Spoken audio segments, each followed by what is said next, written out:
ಈ ಪೂಜೆ ಸಂಪೂರ್ಣ ಆಗ್ಲಿಲ್ಲ ಅಂದ್ರೆ ನಾಳೆ ಈ ಊರಲ್ಲಿ ನಾವ್ ತಲೆ ಎತ್ಕೊಂಡು ಓಡಾಡಕ್ಕಾಗತ್ತಾ? ಇಷ್ಟು ವರ್ಷ ನಾವ್ ಸಂಪಾದನೆ ಮಾಡಿರುವಂತ ಗೌರವ ಹೊರಡುವಾಗ ಈ ಊರಿನ ಹೊಸ್ತಿಲ್ ಮೇಲೆ ಬಿಟ್ಟು ಹೋಗ್ಬೇಕಾಗತ್ತೆ.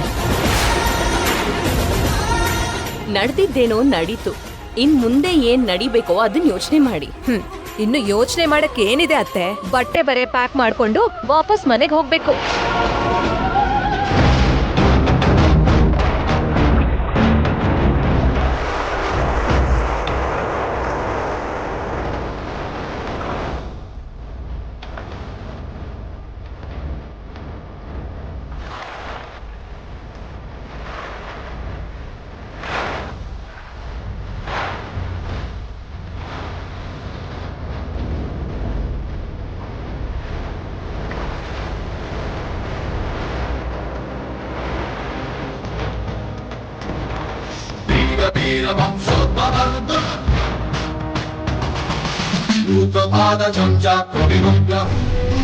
ಅಕ್ಕ, ಪೂಜೆ ಹೇಗೋ ಕಂಪ್ಲೀಟ್ ಆಗ್ಲಿಲ್ಲ. ಇನ್ನು ಈ ಊರವರೆಲ್ಲ ಇನ್ಸಲ್ಟ್ ಮಾಡಕ್ ಮೊದ್ಲು ನಾವಿಲ್ಲಿಂದ ಹೊರಡೋದು ಬೆಟರ್. ದೇವಯಾನಿ, ಸ್ವಲ್ಪ ಹೊತ್ತು ನೀನ್ ಸಮಾಧಾನವಾಗಿರ್ತೀಯಾ? ಭಾಗ್ಯ ಖಡ್ಗ ತರೋದಕ್ಕೆ ಅಂತಾನೆ ಹೋಗಿದಾಳಲ್ಲ. ಏನಂತ ಮಾತಾಡ್ತಿದ್ರ ಬಾವ? ಇದೇನು ಸಿನಿಮಾನಾ? ಹೀರೋ ಹೀರೋಯಿನ್ ಹೋಗಿ ವಿಲ್ಲನ್ನ ಹೊಡೆದು ಗೆಲುವಿನ ಬಾವಟ ಹಾರಿಸ್ಕೊಂಡ್ ಬರೋಕ್ಕೆ?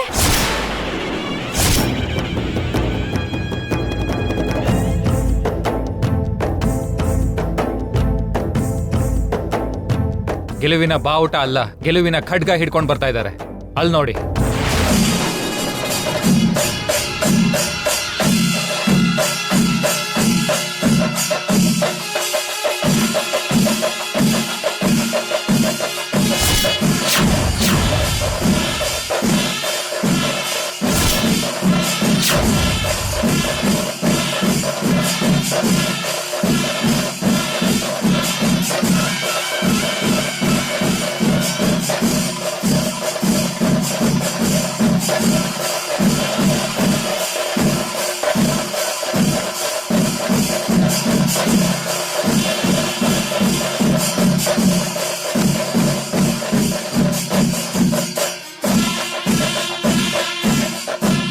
ಇಲ್ಲಿ ನಾನು ಬಾರಿ ಪ್ಲಾನ್ ಮಾಡಿ ಖಡ್ಗ ಮಿಸ್ ಆಗೋ ಹಾಗೆ ಮಾಡಿದ್ದೆ. ಅದರಿಂದ ಅರವಿಂದಕ್ಕ ಅವಮಾನದಿಂದ ತಲೆ ತಗ್ಸೋ ಹಾಗಾಗತ್ತೆ ಅಂತ ಅನ್ಕೊಂಡಿದ್ದೆ.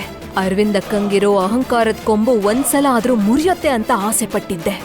ನನ್ನ ಆಸೆನೆಲ್ಲ ನೀರ್ ಪಾಲ್ ಮಾಡ್ಬಿಟ್ಲು ಈ ಭಾಗ್ಯ. ಛೇ!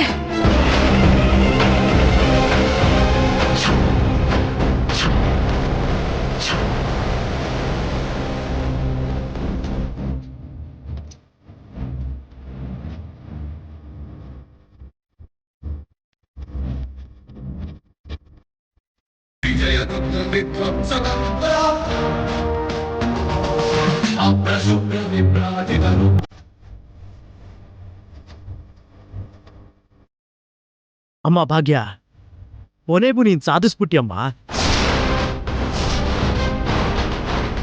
ನನಗ್ ತುಂಬಾ ಸಂತೋಷ ಆಗ್ತಿದ್ಯಮ್ಮ. ಇವಾಗ ಈ ಪೂಜೆ ನಿಂತು ಹೋದ್ರೆ ಎಲ್ರು ನಿನ್ನ ಬಾಯಿಗೆ ಬಂದಂಗೆ ಬೈತಾರೆ ಅಂತ ತುಂಬಾ ಭಯ ಪಟ್ಟಿದ್ನಮ್ಮ. ಭಾಗ್ಯ ಅವ್ರನ್ನ ಹಿಂಬಾಲಿಸದೇ ಇದ್ದಿದ್ರೆ ಖಡ್ಗ ಸಿಗೋದು ತುಂಬಾ ಕಷ್ಟ ಆಗ್ತಿತ್ತು ಡ್ಯಾಡ್.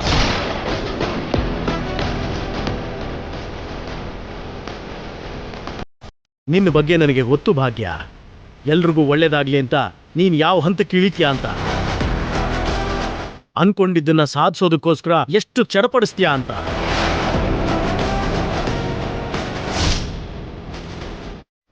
ಅದ್ ಸರಿ, ನೀನು ಯಾಕಮ್ಮ ನೆಂದೋಗಿದ್ಯಾ?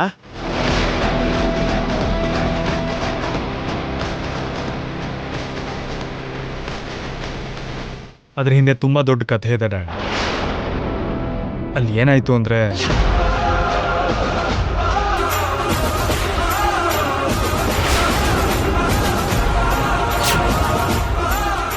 ಅಯ್ಯೋ, ಇಲ್ಲೇನ್ ಮಾಡ್ತಿದ್ದೀರಾ? ನಮ್ಮ ವಸ್ತು ಒಂದು ಈ ನೀರಲ್ಲಿ ಬಿದ್ದೋಗಿದೆ. ಈ ಕೊಳದಲ್ಲಿ ದೊಡ್ಡ ಸುಳಿ ಇದೆ. ಅಪ್ಪಿ ತಪ್ಪಿ ಒಳಗ್ ಕಾಲಿಟ್ರೆ ಮುಳುಗೋದೆ, ಮತ್ ಹೊರಗ್ ಬರಲ್ಲ.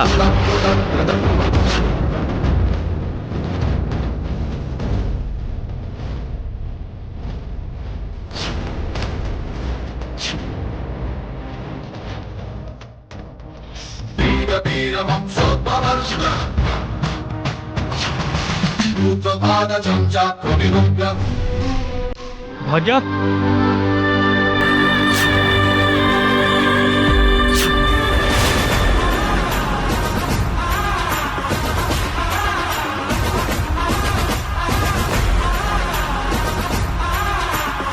ತುಂಬ ರಿಸ್ಕ್ ಅಂತ ಗೊತ್ತಿದ್ರು ಕೂಡ ಭಾಗ್ಯ ನೀರೊಳಗಿಳಿದ್ಲು. ನಮ್ಮ ಕುಟುಂಬದ ಮರ್ಯಾದೆ ಹೋಗಬಾರ್ದು ಅಂತ ಖಡ್ಗನ ಹೇಗಾದರೂ ತರಬೇಕು ಅನ್ನೋ ಸಂಕಲ್ಪ ಮಾಡ್ಕೊಂಡಿದ್ಲು.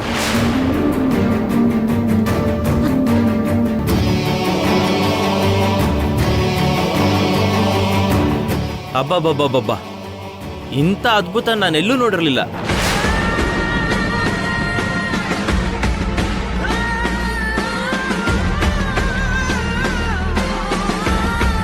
ಇವ್ರು ಆ ಕೊಳದಲ್ಲಿ ಇಳಿಯೋದೇನು, ಜೀವಂತವಾಗಿ ಹೊರಗೆ ಬರೋದೇನು?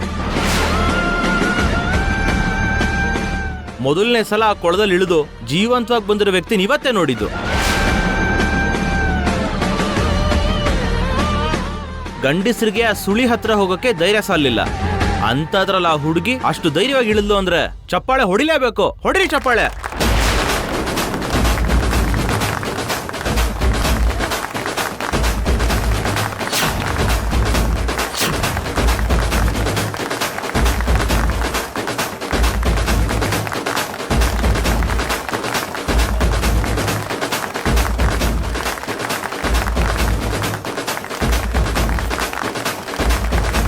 ಅರವಿಂದ್ ಅವ್ರ ಸೊಸೆಗೆ ತುಂಬಾ ಧೈರ್ಯ ಇದೆ.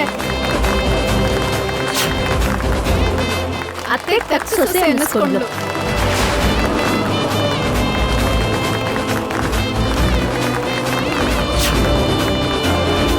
ಆದ್ರೂ ಕುಟುಂಬಕ್ಕೋಸ್ಕರ ಯಾರಿಷ್ಟು ದೊಡ್ಡ ಸಾಹಸ ಮಾಡ್ತಾರೆ ಹೇಳಿ?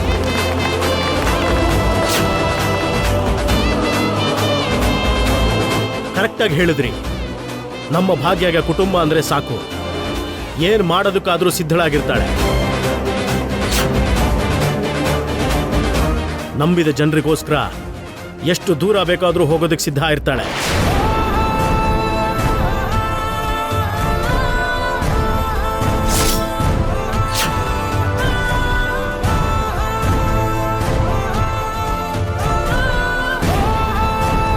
ಅಮ್ಮ ಭಾಗ್ಯ, ಎಷ್ಟೋ ವರ್ಷದಿಂದ ಅರವಿಂದ್ ಅಮ್ಮವರು ದಿಗ್ವಿಜಯಾಗಿ ನಡೆಸ್ತಿರುವಂತಹ ಈ ಸಂಕಲ್ಪ ಪೂಜೆ ಈ ವರ್ಷ ಪೂರ್ಣ ಆಗಲ್ಲ ಅಂತ ಭಯ ಪಡ್ಕೊಂಡ್ಬಿಟ್ಟಿದೆ.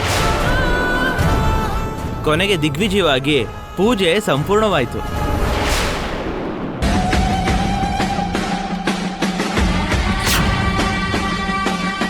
ಖಡ್ಗ ಕಳೆದ್ಮೇಲಾದ್ರೂ ಭಾಗ್ಯ ಲೈಫ್ ಡಿಸ್ಟ್ರಾಯ್ ಆಗೋಗುತ್ತೆ ಅನ್ಕೊಂಡಿದ್ದೆ. ಆದ್ರೆ ಈ ಸ್ಟುಪಿಡ್ ಪೀಪಲ್ ಭಾಗ್ಯನ ಆಕಾಶಕ್ಕೆ ಏರಿಸ್ತಿದ್ದಾರೆ. ಇವಳು ಹೀಗೆ ಒಂದೊಂದು ಹೆಜ್ಜೆ ಇಟ್ಟು ಮೇಲೆ ಹೋಗ್ತಿದ್ರೆ ತನ್ನ ಕಾಲಿಂದ ನನ್ನ ಪಾತಾಳಕ್ಕೆ ತಳ್ಳಿಬಿಡ್ತಾಳೆ. ನೀನೇನು ಮಾತಾಡ್ತಾನೆ ಇಲ್ವಲ್ಲ ಅರವಿಂದ? ಭಾಗ್ಯ ಇಷ್ಟು ದೊಡ್ಡ ಸಾಹಸ ಮಾಡ್ತಾಳೆ ಅಂತ ನಾನು ಅನ್ಕೊಂಡಿರ್ಲಿಲ್ಲ.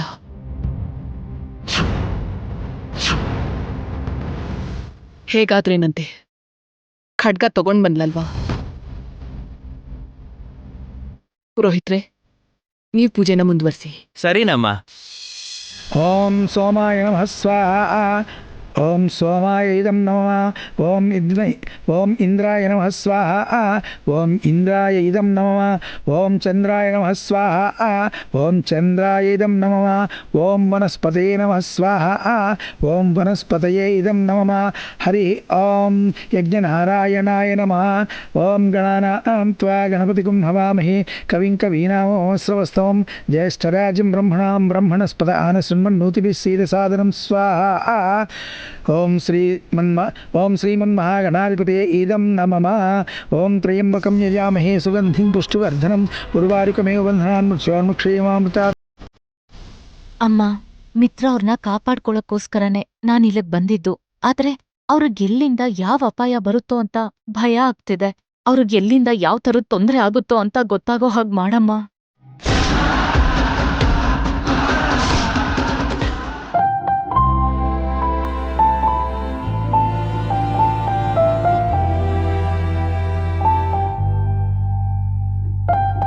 ಜಾನು, ಏನಾಯ್ತು? ಯಾಕೆ ಒಂಥರ ಇದೆಯಾ? ಏನೂ ಇಲ್ಲ ಅಕ್ಕ. ನಿನ್ನ ನೋಡ್ತಾ ಇದ್ರೆ ಮುಳ್ಳು ಗಿಡಗಳ ಮಧ್ಯ ಬೆಳ್ದಿರೋ ಗುಲಾಬಿ ತರ ಕಾಣಿಸ್ತಾ ಇದ್ಯಾ. ಯಾಕ್ ಜಾನು, ಯಾಕೆ ಹಾಗಂತಿದ್ಯಾ? ಈ 2 ದಿನದಲ್ಲಿ ನೋಡಿದ್ನಲ್ಲ ಅಕ್ಕ, ಮನೆ ಸೊಸೆ ಎಲ್ಲಾ ಪೂಜೆನೂ ಮಾಡ್ಬೇಕು ಅಂತ ಒಂದ್ ಅಧಿಕಾರ ಕೊಟ್ರೆ ಹೊರತು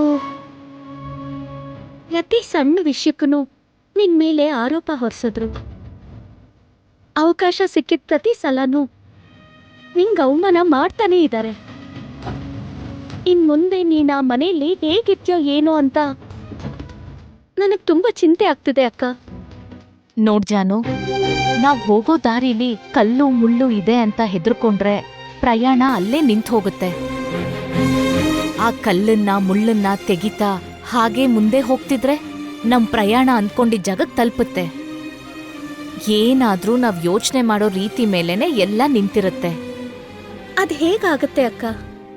ನಿನ್ ಸುತ್ತಮುತ್ತ ಇರೋರು ಯಾವಾಗ್ಲೂ ಚುಚ್ಚು ಮಾತುಗಳಿಂದ ನಿನಗೆ ಅವಮಾನ ಮಾಡ್ಬೇಕಾದ್ರೆ ನಾವು ಆರಾಮಾಗಿ ಬದುಕೋದಕ್ಕಾಗತ್ತಾ ಅಕ್ಕ? ಜಾನು, ನಮ್ಗೀ ಕಷ್ಟ ಹೊಸದಲ್ಲ. ಚಿಕ್ಕೋರಿದ್ದಾಗ್ಲೇ ಅಪ್ಪ ಅಮ್ಮನ್ ಕಳ್ಕೊಂಡ್ವಿ. ಸರ್ವಸ್ವನೂ ಆಗಿದ್ದ ತಾತ ಮಧ್ಯದಲ್ಲೇ ನಮ್ಮೆಲ್ರೂ ಬಿಟ್ಟು ಹೋದ್ರು. ಅದಕ್ಕಿಂತ ದೊಡ್ಡ ಕಷ್ಟ, ಅದಕ್ಕಿಂತ ದೊಡ್ಡ ನೋವು ನಮ್ ಮನ್ಸಿಗಿನ್ನೇನಿರತ್ ಹೇಳು? ಅದಕ್ಕೆಲ್ಲ ಹೋಲ್ಸಿದ್ರೆ ಇದೆಲ್ಲ ತುಂಬಾ ಚಿಕ್ಕದು. ಏನೋ ಅಕ್ಕ, ನೀನ್ ಪ್ರತಿ ವಿಷಯನೂ ಸುಲಭವಾಗಿ ತಗೊಂಡ್ಬಿಡ್ತೀಯ. ಆದ್ರೂ ಸೋಲನ್ ಮಾತ್ರ ಒಪ್ಕೊಳ್ಳೋದಿಲ್ಲ. ಹಾಗಿದ್ರಷ್ಟೇ ಈ ಪ್ರಪಂಚದಲ್ಲಿ ಹೆಜ್ಜೆನ ಮುಂದಿಡ್ಬೋದು ಜಾನು. ಇಲ್ದಿದ್ರೆ ಪ್ರತಿ ಸಲ 10 ಹೆಜ್ಜೆ ಹಿಂದೆನೆ ಇಡ್ಬೇಕಾಗತ್ತೆ.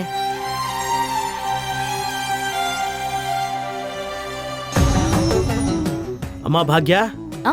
ಹೊರಡೋದಕ್ಕೆ ರೆಡಿನಾ? ಹಾ, ಎಲ್ಲ ರೆಡಿ ಮಾವ. ನನಗೆ ತುಂಬ ಸಂತೋಷ ಆಗ್ತಿದ್ಯಮ್ಮ. ಯಾರು ಏನೇ ಅಂದ್ರೂ, ಎಷ್ಟೇ ನಿನ್ನ ಮೇಲೆ ಆರೋಪ ಮಾಡಿದ್ರು, ಕೊನೆಗೆ ನಂದನ್ ಕುಟುಂಬದ ಸೊಸೆಯಾಗಿ ಈ ಪೂಜೆನೆಲ್ಲ ಪೂರ್ತಿ ಮಾಡಿದ್ಯಾ. ಯಾರು ಬೇಡ ಅನ್ಕೊಂಡ್ರು ಆ ಮಹಾತಾಯಿನೇ ನಿನ್ನನ್ನ ನಂದನ್ ಕುಟುಂಬದ ಸೊಸೆ ಅಂತ ಒಪ್ಕೊಂಡಿದ್ದಾಳೆ.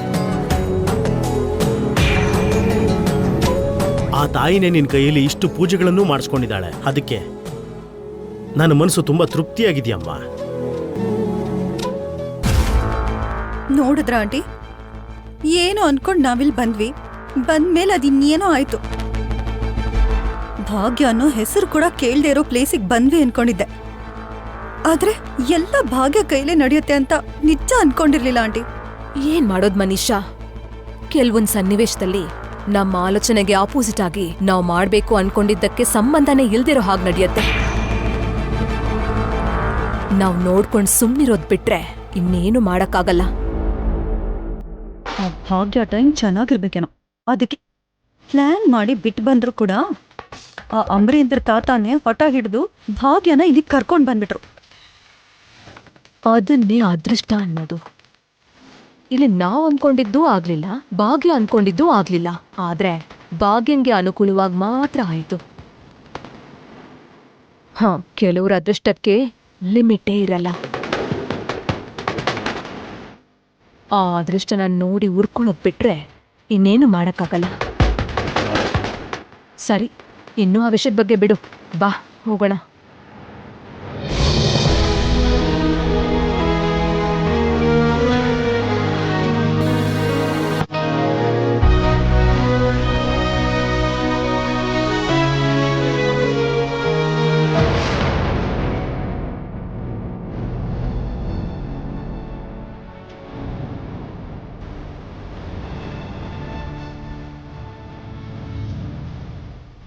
ಛೆ,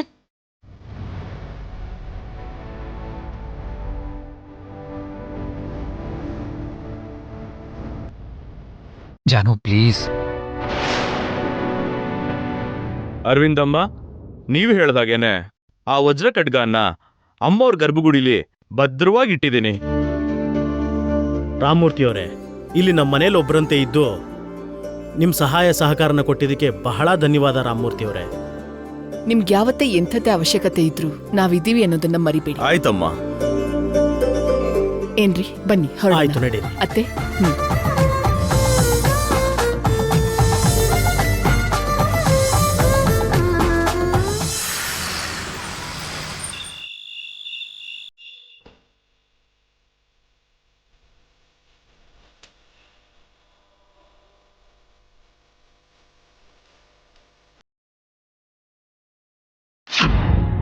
ಭಾಗ್ಯ ಕೈ ಕೊಡು.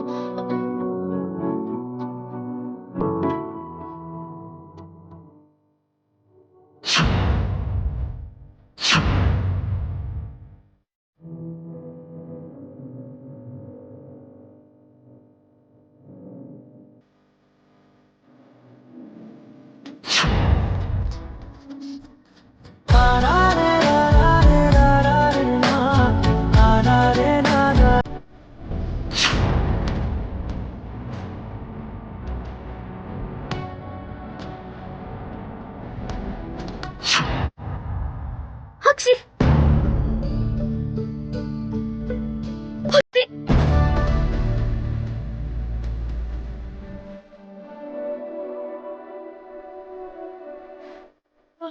ಅಕ್ಷಿ ಅಕ್ಷಿ ಅಕ್ಷಿ ಭಾಗ್ಯ ಏನ್ ಮಿತ್ರ ಅವ್ರೆ? ಅಕ್ಷಿ ಯಾಕೆ ಅಷ್ಟು ಸೀನ್ತಿದ್ಯಾ? ಏನಿಲ್ಲ ಮಿತ್ರ ಅವ್ರೆ, ಊರಲ್ಲಿ ಅಕ್ಷಿ ನೀರಲ್ಲಿ ಮುಳುಗಿದ್ನಲ್ಲ, ಅದಕ್ಕೆ ಸ್ವಲ್ಪ ನೆಗಡಿ ಆಗಿದೆ ಅಕ್ಷಿ. ಮತ್ತೆ ಟ್ಯಾಬ್ಲೆಟ್ ತಗೊಳಕ್ ತಾನೆ? ತಗೊಂಡಿದ್ದೆ, ಆದ್ರೂ ಕಡಿಮೆ ಆಗಿಲ್ಲ ಅಕ್ಷಿ. ನೆಗಡಿ ಟ್ಯಾಬ್ಲೆಟ್ ಕಡಿಮೆ ಆಗಲ್ಲ, ಸ್ಟೀಮ್ ತಗೊಂಡ್ರೆ ಕಡಿಮೆ ಆಗುತ್ತೆ. ಬಿಸಿನೀರ್ಗೆ ಸ್ವಲ್ಪ ಬಾಂಬ್ ಹಾಕಿ ಸ್ಟೀಮ್ ತಗೊಂಡ್ರೆ ಆಗ ಸ್ವಲ್ಪನಾದ್ರೂ ಈ ಸೀನ್ ನಿಲ್ಲುತ್ತೆ. ಅಮ್ಮ, ಸ್ಟೀಮ್ ತಗೊಳ್ಳೋದ ಅಕ್ಷಿ? ನಾನ್ ತಗೊಳ್ಳಲ್ಲಪ್ಪ, ಮೊದ್ಲಿಂದನೂ ನನ್ಗದ್ ಅಭ್ಯಾಸನೇ ಇಲ್ಲ. ಅಭ್ಯಾಸ ಇಲ್ಲ, ಇಷ್ಟ ಇಲ್ಲ ಅಂತ ಹೇಳ್ಕೊಂಡು ಕೂತ್ರೆ ಇದೆಲ್ಲ ಕಡಿಮೆ ಆಗತ್ತಾ?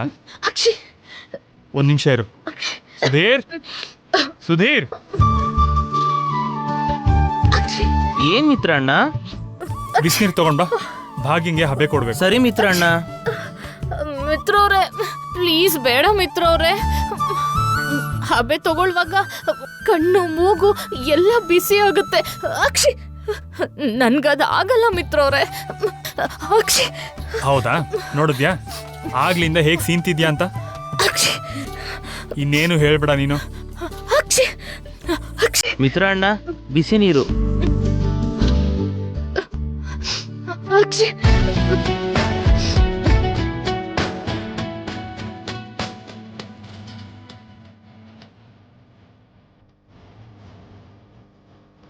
ಅಕ್ಷಿ ಅಕ್ಷಿ. ಭಾಗ್ಯ ಕೂತ್ಕೋ. ನೋಡಿದ್ರ, ಈಗ ನೀವು ತಿಂತಿದ್ದೀರಾ ಅಂದ್ಮೇಲೆ ನೀವೇ ಮೊದ್ಲು ಹಬೆ ತಗೋಬೇಕು ಅಕ್ಷಿ. ಒಂದ್ಸಲ ಸೀನಿದ್ದಕ್ಕೆ ಹಬೆ ತಗೋಬೇಕಾ? ಅಕ್ಷಿ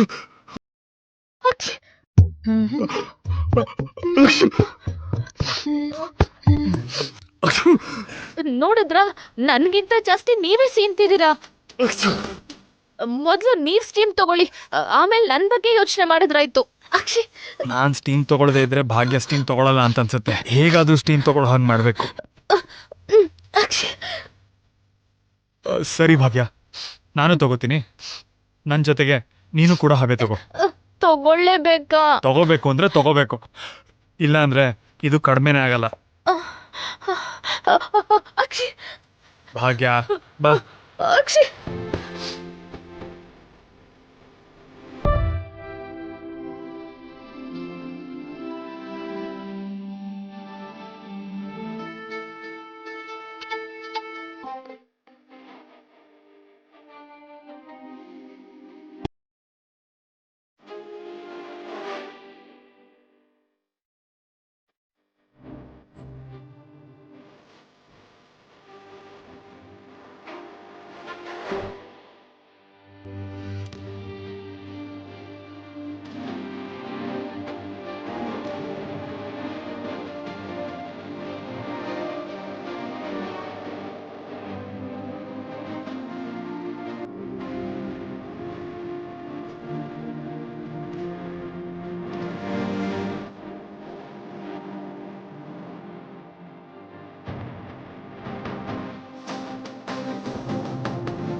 ಅಮ್ಮ, ಮಿತ್ರವ್ರೆ, ಇನ್ ನನ್ಗಾಗಲ್ಲಪ್ಪ. ಆಗ್ಲೇ ಹೇಳಿದ್ನಲ್ಲ ಭಾಗ್ಯ, ಬೇಡ ಆಗಲ್ಲ ಅಂತ ಹೇಳಿದ್ರೆ ಕಡಿಮೆ ಆಗತ್ತಾ? ತಗೋ ತಗೋ. ಬಾ